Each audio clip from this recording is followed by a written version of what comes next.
Friends, आज हम अपने बीएफएम के मॉड्यूल बी का यूनिट 9 स्टार्ट करेंगे।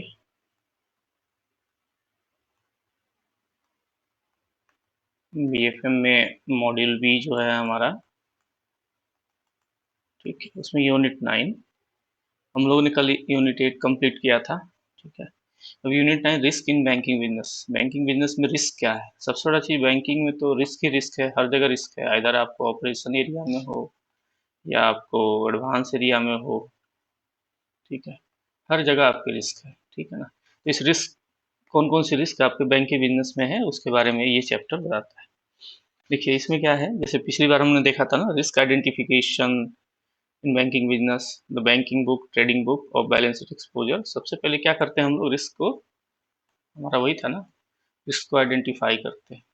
आइडेंटिफाई, ठीक है, आइडेंटिफाई, क्वांटिफाई, ठीक है, रिस्क को मेजर करते हैं। रिस्क को मेजर करने के बाद मिटिगेट करते हैं या रिड्यूस करते हैं। ठीक है, ये प्रोसेस है हमारा। रिस्क हमारी कौन सा, ओवरऑल रिस्पॉन्सिबिलिटी किसकी होती है? किसी भी बैंक की बोर्ड की रिस्पॉन्सिबिलिटी होती है। करता कौन है? एग्जीक्यूटिव जो भी होते हैं उनकी रिस्पॉन्सिबिलिटी होती है। ठीक है, जिसे आप कह सकते हैं एएलएम होता है ना, एएलएम, उस टाइप की एक कमिटी होती है, वो रिस्क को मैनेज करती है। ठीक है ना?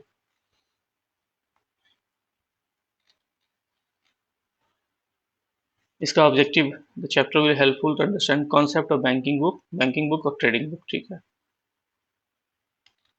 तो banking risk identification in banking book. देखिए सबसे पहला क्या है, बैंकिंग बिजनेस में रिस्क क्या है? The banking business lines are many and varied. ठीक है, क्या होता है, बहुत सारे बैंकिंग बुक बिजनेस में जो है lines and many and very different different lines, variation होती है लाइंस के साथ। कमर्शियल बैंकिंग होती है, कॉर्पोरेट फाइनेंस होता है, रिटेल होती है, ट्रेडिंग होता है, इन्वेस्टमेंट बैंकिंग होती है, ठीक है, and various financial services from main business lines of the bank. ठीक है, इतने बैंक के नॉर्मली जो सेगमेंट है, इस पे बैंकिंग बिजनेस होता है। Within each line of business there are sub groups. अब इन सब के जो है, ये जैसे बिजनेस होगा कमर्शियल, कॉर्पोरेट, रिटेल, इन सब के भी एक सब ग्रुप्स हैं, और each groups contains a variety of financial activities. ठीक है, बैंक क्लाइंट में vary from retail consumer segment to mid corporate, large corporate, ठीक है, फाइनेंशियल इंस्टीट्यूशन। बैंकिंग सर्विसेज में differ appreciably for each segment, even for similar services। ठीक, banking services क्या है, ये डिफर हो सकता है फॉर ईच, इवन इस सेगमेंट के लिए और सिमिलर सर्विसेज के लिए। फॉर एग्जांपल जैसे आप देखिए, लैंडिंग एक्टिविटी में extend from retail banking to specialise finance. Again specialise finance में भी extend for specific field with standard practices such as export, commodity financing to structure financing, implying a specific structuring and customization for making large and risky transactions feasible। तो यहाँ पे एक देखिए क्या है, कहता है एक यहाँ पे एक टेबल बनाया हुआ है, we have an fair idea of the wide area of business lines of the banking industry from table 9.1। ये इसमें दिया हुआ है। जैसे कॉर्पोरेट फाइनेंस है, कॉर्पोरेट फाइनेंस जो है ये बिजनेस लाइंस हो गई हमारी, corporate finance, trading and sales, retail banking, इसके नीचे इन्वेस्टमेंट होगा, कमर्शियल बैंकिंग। ठीक है, ये इतने क्या है बैंक के बिजनेस के, payment agency services, payment and settlement, assets management और रिटेल ब्रोकरेज, इतने बैंक के बिजनेस लाइंस हैं। अब इन सब बिजनेस लाइंस का जो है ना सेगमेंट, सब ग्रुप्स बना हुआ है, सब ग्रुप्स भी है। ये कॉर्पोरेट फाइनेंस है, कॉर्पोरेट फाइनेंस में ये कौन सा है, अब देखिए इनके सब ग्रुप्स हैं, कॉर्पोरेट फाइनेंस, म्यूनिसिपल, मर्चेंट। ठीक है, तो ये इतने इतने जो है ना, इनके सब ग्रुप्स बने हुए हैं। ठीक है, अब इसमें कौन सा आता है, mergers and acquisitions, underwriting, privatisation, securitisation, research, debt government yields, equity, syndication, IPO, secondary and private placement. ठीक है, ये इसके एक्टिविटीज आ गई कॉर्पोरेट फाइनेंस की। ट्रेडिंग एंड सेल्स में क्या आता है, सेल्स आ गया, ठीक है, मार्केटिंग मेकिंग आ गया, market making, proprietary position, treasury. Trading में आपको ट्रेजरी भी आती है, ट्रेडिंग एंड सेल्स में। इसमें क्या है, फिक्स इनकम है, इक्विटी है, ये एक्टिविटी होती है, foreign exchange, commodities, credit, funding, own position securities, lending and repos, brokerage, debt prime brokerage, ये इतने चीज एक्टिविटीज में आती है ट्रेडिंग एंड सेल्स में। रिटेल बैंकिंग में उसी तरह है, retail banking, private banking, card services. ठीक है, तो ये retail lending and deposit banking services, trust and estates, private lending, deposit banking services, trust and estates, investment advice, ये सब इनके ये सब ग्रुप्स है और इसकी एक्टिविटीज है। ठीक है, कमर्शियल, कमर्शियल में क्या आ गया, प्रोजेक्ट फिनांस हो गई, real estate, export finance, trade finance, factoring, leasing, lending, guarantees, bill of exchange, ये सब इसके सब ग्रुप्स हो गए। पेमेंट्स, दूसरी तरह के पेमेंट्स का है, payment, external clients, payment and collections, ठीक है, fund transfers, clearing and settlement, agency services में कस्टडी है, आप देखते हैं ना, escrow, depository receipt, security lending, corporate action, issuer and paying agents. Asset management में आपको डिस्क्रिशनरी फंड मैनेजमेंट है, नॉन डिस्क्रिशनरी फंड मैनेजमेंट है, पूल्ड हो गया, सेग्रीगेटेड हो गया, retail, institutional, closed, open, private equity, ये सब आते हैं इसके, ये सब क्या है, सब ग्रुप्स हैं और इसके एक्टिविटीज है। रिटेल ब्रोकरेज में तो सिंपल सा एक्सक्यूशन और फुल सर्विस है। अब कहता है source, document on international convergence of the capital measurement and capital standard, a revised framework comprehensive version 2006 from Basel committee on banking supervision excerpt. अब यहाँ पे एक चीज देखिए, product lines are vary across client segment. Standard lending products include short term and long term loans. Standard जो lending products हैं वो क्या short term के लिए भी होते हैं, long term के लिए होते हैं, with specified repayment, demand loans and various other lines of the credit such as bill of purchase and bill discounting facility, cascade etc. In the retail segment, bank have a variety of consumers loans such as auto loans, house building loans. Bank also offer guarantee, bank guarantee भी देता है ना, letter of credit भी देता है, which are in nature of the off balance sheet transactions. There are various deposit product that vary from different segment and different needs. Bank are also offer market products such as the fixed income, security shares, foreign exchange, tradings and derivatives like standard swaps and options. तो कहता है the key driver for managing all the business lines for enhancing risk adjusted expected returns, this is the common factor for all business lines, but management practices are vary across business lines, subgroups and activity which each business line are profitability of various business lines activity differ, so does the risk factor associated with them. ठीक, अब यहाँ from the risk point of view banking business lines में भी grouped broadly under the following major heads. अब banking business जो है ना उसको तीन ग्रुप्स में डाला है, पहला क्या है, बैंकिंग बुक, दूसरा ट्रेडिंग बुक, तीसरा हो गया और बैलेंस शीट एक्सपोजर। ठीक, तो बैंकिंग बुक में हमारा क्या क्या आता है, सबसे पहला है the banking book include all advance. Banking book में क्या आता है, सबसे पहला ऑल एडवांस आता है, डिपॉजिट्स, बोरोइंग्स, ये बैंकिंग बुक के पार्ट है, विच usually arises from the commercial and retail banking operation. All asset and liability in banking book have the following characteristics, जितने भी एसेट लायबिलिटी है, एसेट्स हमारा लोन हो गया ना, लायबिलिटी हमारी डिपॉजिट्स हो गई। ठीक है, तो ये क्या है इसमें इसके following characteristics, they are normally held until maturity, maturity तक रखे जाते हैं, accrual system for accounting is applied, they are not subject to M to M M2M exercise, ये मार्क टू मार्केट के लिए नहीं होते हैं, they attract capital charge on credit risk and not on the market risk, ये capital charge के लिए क्या है, ये कैपिटल चार्ज को अट्रैक्ट करते हैं, न कि कैपिटल चार्ज क्रेडिट रिस्क पे अट्रैक्ट होता है, न कि मार्केट रिस्क पे। Since all the assets and liability in the banking book are held until maturity, जितने भी assets and liability है वो maturity तक रखे जाते हैं, maturity mismatch between the assets and liability result in excess और shortage of liquidity। मान लीजिए कोई आपकी liability है, ठीक है ना, liability आपकी 5 साल की है, ठीक है ना, आपने लोन जो है कोई 10 साल का दिया हुआ है जिसको assets बोलते हैं हम, अगर इसने 5 साल में विड्रॉ कर लिया तो ये मिसमैच आ गई ना, लिक्विडिटी मिसमैच आ गया, तो वही यहाँ पे कह रहा है। In addition interest rate changes take place during the period in respect of the assets and liability held in the banking book, therefore interest rate on assets as well as liability change their maturity। ठीक है। This affect the net interest margin, interest received net of interest paid, ठीक है। Net interest margin किसे कहते हैं? Net receipt, interest receipt हो गया और नेट ऑफ इंटरेस्ट पेड हो गया, तो उसी को निम बोलते हैं, ठीक है, net interest. This is called interest rate risk, इसको क्या बोलते हैं फिर? अल्टीमेटली इंटरेस्ट रेट रिस्क बोलते हैं। Further the asset side of the banking book generates credit arising from the defaulting payments of principal और interest by the borrower. This is called default risk. अब यहाँ पे एक देखिए default risk को बोलते हैं। Further the asset side of the banking book generate credit risk. Asset side जो है क्या credit risk generate करता है arises from default in payment of the principal and interest by the borrower. तो ये default risk हो गया ना, और credit risk. Since banking book is not open to market, it is not exposed to the market risk.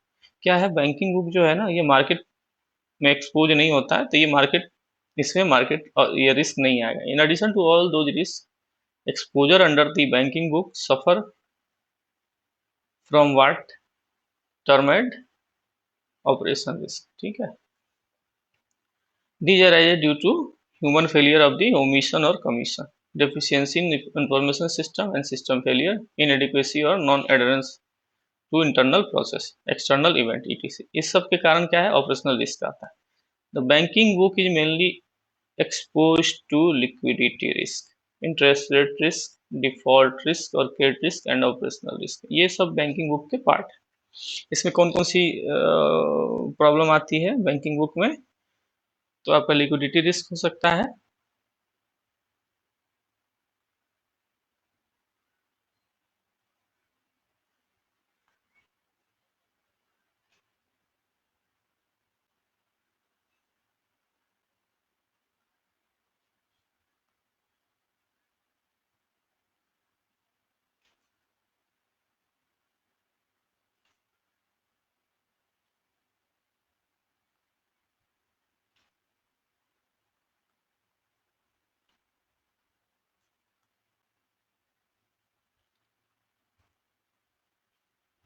तो हमारा जो banking book है वो किस किस कौन कौन सी इसमें रिस्क आती है? लिक्विडिटी आती है, इंटरेस्ट रेट रिस्क आता है,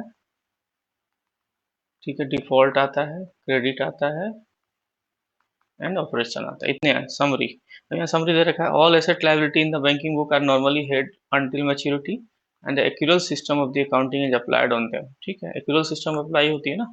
The banking book is mainly exposed to the liquidity risk, interest rate risk, default, credit risk and operational risk, ठीक। अब ये आता हमने बैंकिंग बुक के बारे में देख लिया। अब दूसरा है ट्रेडिंग बुक। ट्रेडिंग बुक क्या होता है? The trading book include all the assets that are marketable, जितने भी एसेट्स जो मार्केटेबल हैं वो ट्रेडिंग बुक में आते हैं। They can be traded in the market contrary to the characteristics of the asset liability held in the banking book.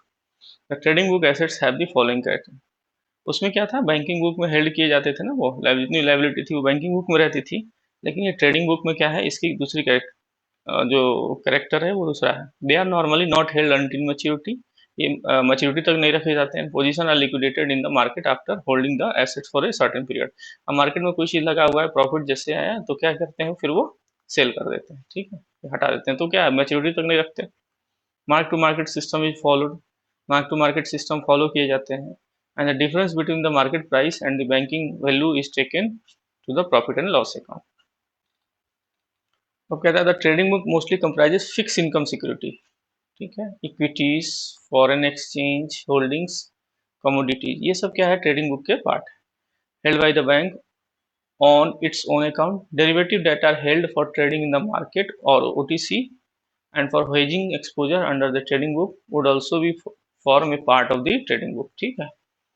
तो जो भी derivatives हैं that are held for trading in the market or the OTC and for hedging exposure under the trading book would also form a part of the trading book, trading book का part बनता है। Trading book is subject to adverse movement in the market. Trading book क्या है, ये market के movement से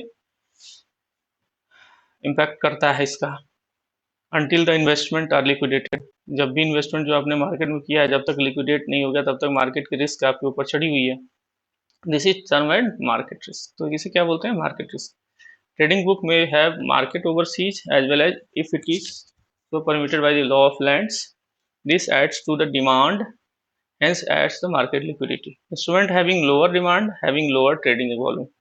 कोई भी इंस्ट्रूमेंट जिसकी लोअर डिमांड है उसका लोअर ट्रेडिंग वॉल्यूम होगा and are expose to the liquidation risk, ठीक है। ट्रेडिंग में trigger of adverse price movement. Trading book is also expose to credit risk. Trading book में भी जो है ना, इसमें क्या क्रेडिट रिस्क भी आता है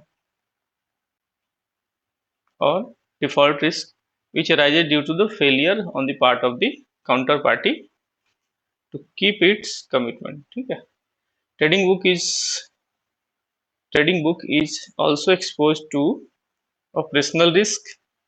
ट्रेडिंग बुक क्या है, ऑपरेशनल रिस्क भी होता है ट्रेडिंग बुक में, and arises from the human failure of emotion and commission, ठीक है। Deficiency of information system and system failure, inadequacy of non-adherence of the interest process, limit violation, suppression, non-reporting of the violation to the higher authority, ये सब क्या है, operational risk भी beer करता है trading book, ठीक है।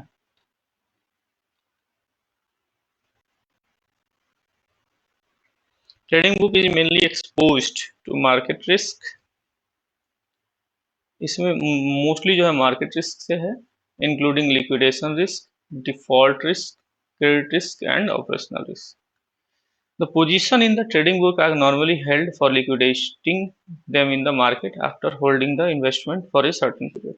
The difference between the market price realized and the book value is accounted for the profit and loss. The trading book is mainly exposed to market liquidity risk, default, credit and operational risk.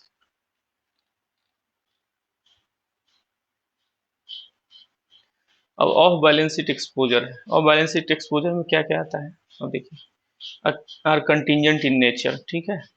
ये जितने भी of balance sheet exposure है उसमें क्या contingent in nature है, इसमें क्या आएगा, बीजी आएगा, ठीक है। अब यहाँ देखिए, बैंक इशूड गारंटी, कमिटेड और backup credit lines, letter of credit, BGLC हो गया, ठीक है, क्रेडिट लाइंस हो गया। बैंक फेस पेमेंट ऑब्लिगेशन, क्या पार्टी अगर डिफॉल्ट करेगा तो बैंक को पेमेंट देना है। Contingent upon some event, this contingent adversely affect the revenue generation of the bank. Bank में also have contingent assets. For example, a bank may have purchased insurance to protect against the certain negative events. Here, bank are beneficiary subject to certain contingencies. Derivative are of balance sheet market exposure. They may be swaps, futures, forward contracts, foreign currency contract, options, etc. Contingent exposure में become the fund based exposure. Contingent exposure जो भी होगा fund based exposure होगा, ठीक है।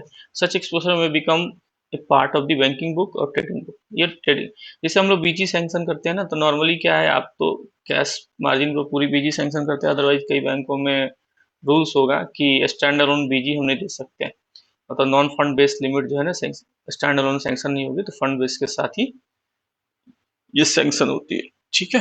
तो जो fund based होगा वो क्या होगा, बैंकिंग बुक का पार्ट होगा, ये क्या होगा, बैलेंस शीट एक्सपोजर का पार्ट होगा, ठीक है, depending upon the nature of balance sheet exposure. Therefore of balance sheet exposure में है लिक्विडिटी रिस्क। इसमें क्या लिक्विडिटी रिस्क है, इंटरेस्ट रेट रिस्क है, मार्केट है, डिफॉल्ट है, क्रेडिट है एंड ऑपरेशनल। और बैलेंस शीट एक्सपोजर में become A fund based exposure based on the happening of the certain contingent event. Such exposure may have liquidity risk, interest rate risk, market risk, credit risk and operational risk, ठीक है।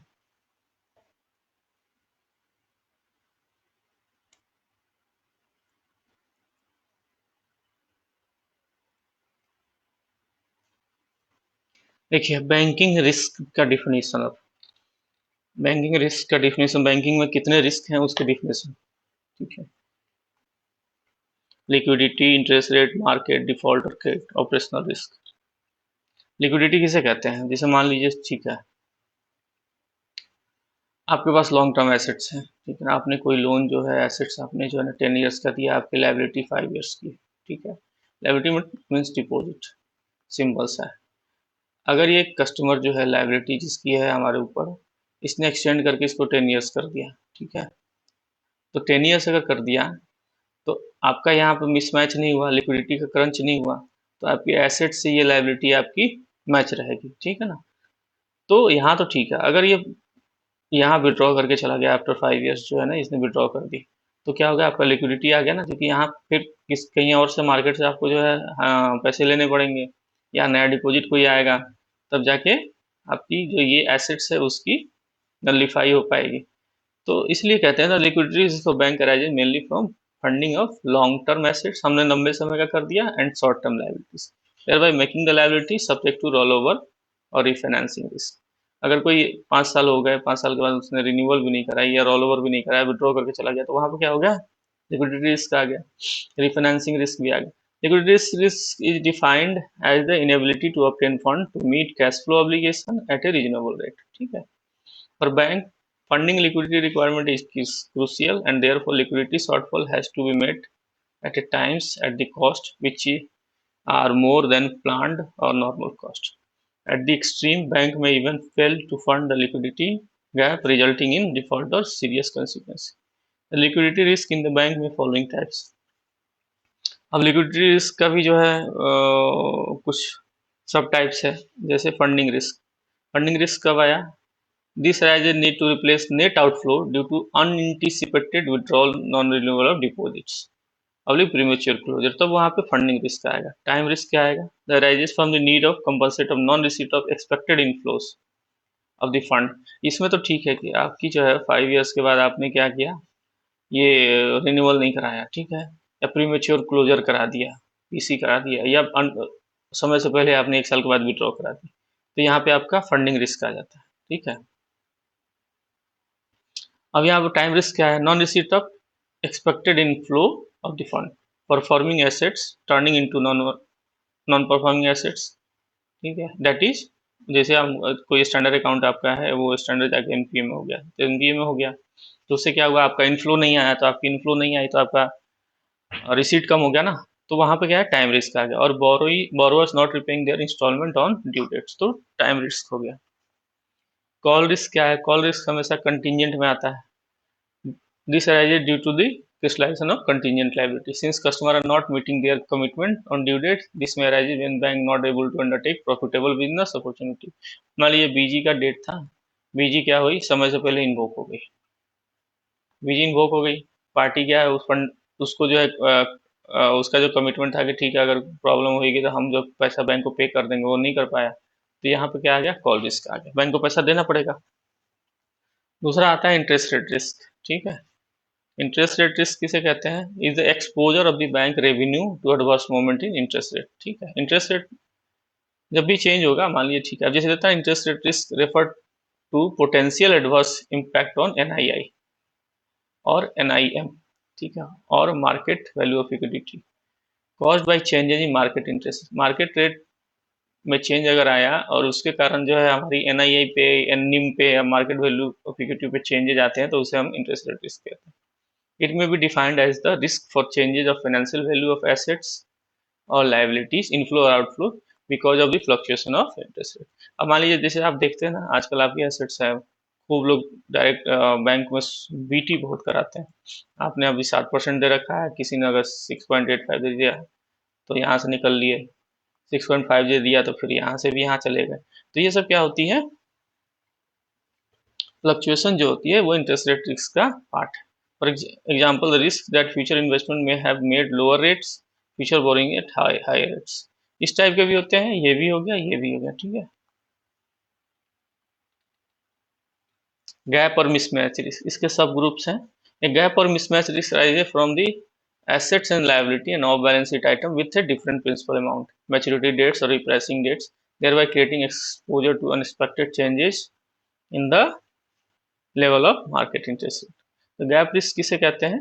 Gap. ठीक है, gap मतलब simple सा है, assets liabilities के बीच का जो भी प्रॉब्लम है, ठीक है, या बैलेंस शीट आइटम का डिफरेंट, इसमें क्या है, डिफरेंट प्रिंसिपल अमाउंट है, मैच्योरिटीज है, ठीक है, रिप्राइसिंग डेट्स हैं, तो ये सब क्या है, गैप या मिसमैच रिस्क को अराइज कराते हैं। An example of the risk would be where an asset maturity in 2 years। मान लीजिए कोई एसेट 2 साल में मैच्योर हो रही है at a fix rate of interest has been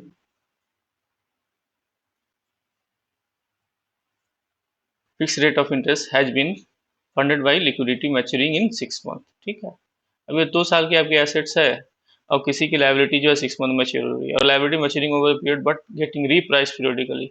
अब ये जैसे क्या होगा, 6 मंथ के लिए इसने कराया, आपने तो ये जो एसेट्स दी होगी 2 इयर्स के लिए, ये 6 मंथ के बाद फिर 6 मंथ इसने कराया, तो ये प्राइसिंग चेंज हो रही है, ठीक है। तो the interest margin will undergo change after 6 month repricing period causing variation in net interest income. तो उसे क्या बोलेंगे हम, गैप या मिसमैच रिस्क। बेसिस रिस्क किसे बोलते हैं, बेसिस, ठीक है। Basis the risk that the interest rate of the different assets, different liabilities and balance sheet items में change in the different magnitude is term at basis risk. अब यहाँ example देखिए, the basis risk would be to say in rising interest rate scenario, asset rate interest rate में rise in different magnitude than the interest rate corresponding liability। और different magnitude में जब आपका rate change होगा तो आपकी net interest income जो है वेरी करेगी, ठीक है। तो उसे ही हम बोलते हैं basis risk. Yield curve risk, यहाँ पे देखिए अब आ गया yield curve risk. Yield curve risk किसे बोलते हैं, in a floating interest rate scenario bank में price their assets and liability based on the different benchmark. Treasury bill की जो बैंक जो अपना प्राइस जो करता है, प्राइस जो डिक्लेयर करता है ना अपने एसेट्स के लिए, मान लिया अपने प्रोडक्ट के लिए, या इधर डिपॉजिट साइड हो या लोन साइड हो, ठीक है। तो उसमें कई चीजें रखनी पड़ती है। दैट इज ट्रेजरी बिल का क्या यील्ड है, फिक्स डिपॉजिट्स के rates, call money rates, MIBOR क्या है। In case bank use to different instrument maturing at different time horizon, pricing their assets and liability, any non parallel movement in the yield curve would affect the NII. इसमें क्या होता है, net interest income पे असर पड़ता है।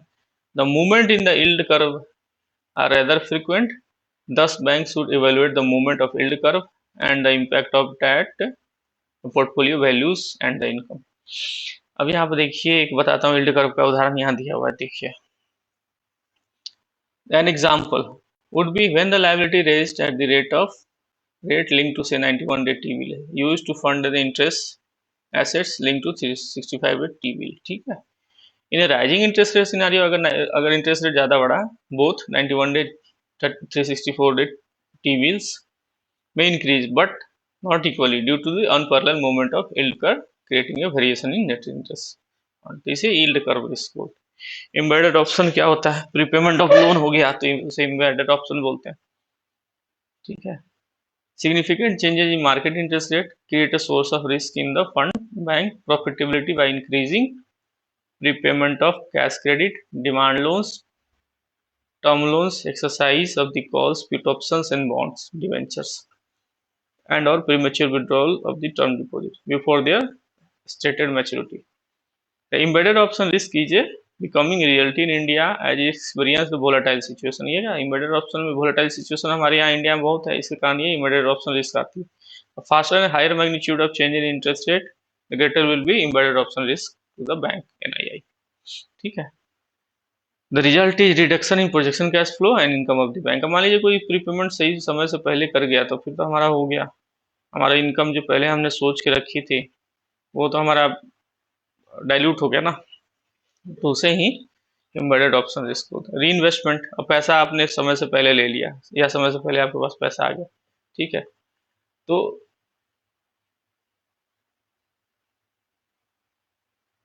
उसको हमको इन्वेस्ट भी करना है, अगर इन्वेस्ट नहीं कर पाए तो री इन्वेस्टमेंट रिस्क है। Any mismatch in cash flow expose the bank to the variation in NII market rate move in different direction. Net interest position risk किसे बोलते हैं, where bank have more earning assets than the paying liability, ठीक है। Liability से ज्यादा assets आपकी हो। Interest rate risk arises when the market interest rate adjust downwards, ठीक है। मार्केट की इंटरेस्ट जो है ना डाउनवर्ड एडजस्ट हो, such bank will experience reduction in NII as the market interest rate declines and increase when the interest rate risk arises। The impact on the earnings of the bank is impact on the economic value of the assets and liability and or balance sheet exposure positions।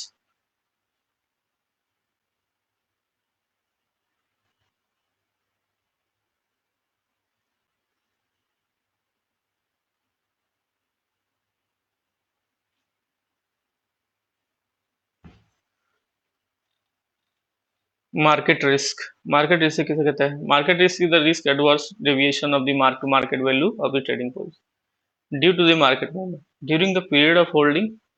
ठीक है, अब यहाँ market risk कब आता है? Market risk is the risk of adverse deviation of the mark to market value of the trading portfolio. इसमें क्या adverse deviation अगर आया mark to market trading portfolio में, तो सही मार्केट रिस्क बोलते हैं, ड्यू टू मार्केट मूवमेंट। किसके कारण? मार्केट मूवमेंट के कारण, during the period of holding.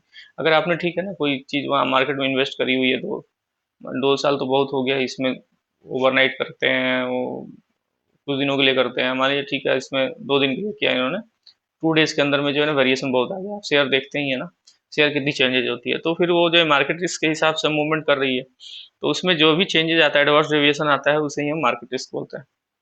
This result from adverse movement of the market price of interest rate instrument, equities, commodities, currencies. Market is also referred as price risk. Price risk occurs when assets are sold before their asset started maturity. ठीक है? In the financial market, bond price and yield are inversely related. तो जो financial market में क्या है, bond price and yield are inversely related, वो दो एक दूसरे के इनवर्सली रिलेटेड होते हैं।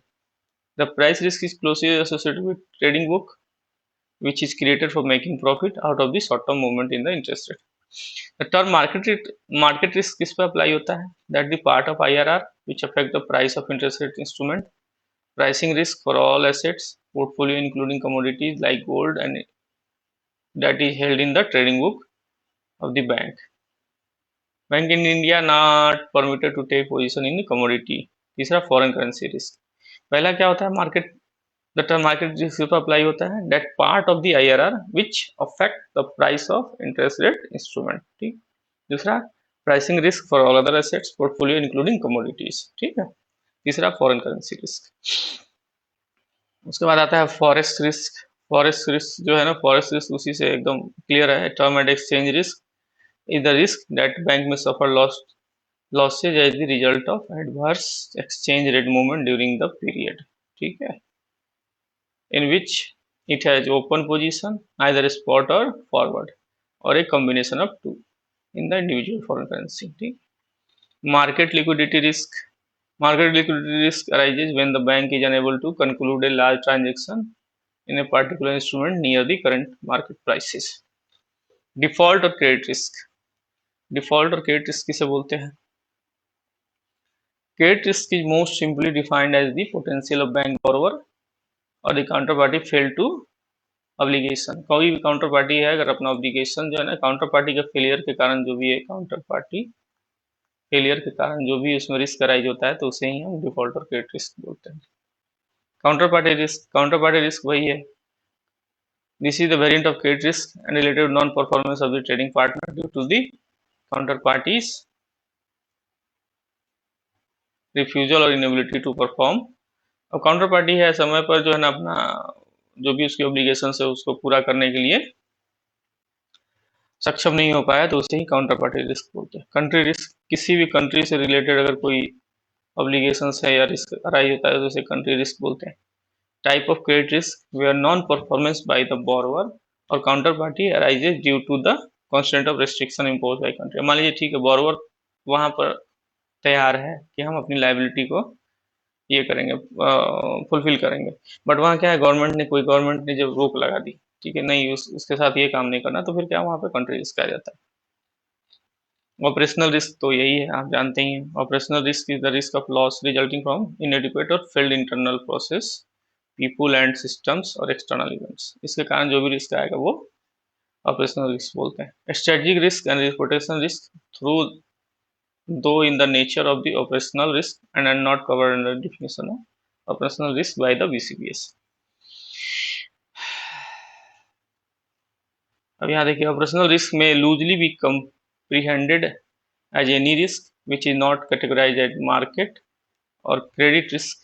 The scope of operational risk is very wide. It includes fraud risk, communication risk, documentation risk, competence risk, model risk, cultural risk। इतने सारे risk हैं, लीगल, रेगुलेटरी, भाई साहब रिस्क ही रिस्क है। Two of these risks, transaction and compliance risks, which are frequently used, have been defined below.